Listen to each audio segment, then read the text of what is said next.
Ya, Kena kira? satu keping 50 sen, Dik. Satu keping 5 sen. Ah, Okey, boleh akak bagi campur-campur. saya. Boleh? Campur-campur? Awak nak berapa ringgit? Kalau RM2 4 keping. RM3.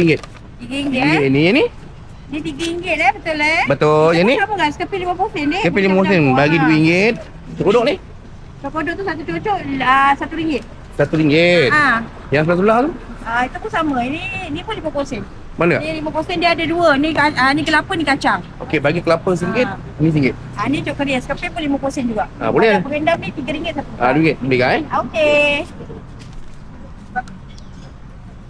Dekat mana punya ke? Ni dekat Bazar Cik Perdana. Cik Perdana. Ni RM3 Betul. RM3. Baik. Rupiah tu RM2. RM2. Okey. Rupiah ni RM2. Yang RM2. Ni pedas tak?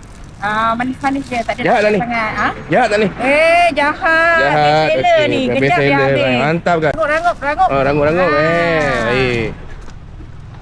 Ni RM2 RM2. Kodok tadi? Kodok tadi. Tengok ni. Ni tak nak Ni RM1. Nak kelapa dulu lah. Ni kelapa. Ni dua. Yang ni dua. Yang ni dua. Campur. Baik. Lagi? Duit kira tak? Kena RM8. RM2. RM2 juga. Ni keras tak kak? Lembut. Ni lembut. pun best seller juga ni. Cepat habis. RM2. Ni pun sekeping 50 sen. Okey. Total? Dik. Semua. 3, 5, Okey. RM7. Untuk bulan puasa kak? Berapa kak buka? 7, 8, 9. Bulan puasa. Bulan Berapa puasa. buka? Kita buka kasi bulan puasa daripada pukul 2.30 sampai habis lah. Cuti? Cuti tak ada cuti. Betul Cuti? Betul semua? Betul. Total semua RM9. RM9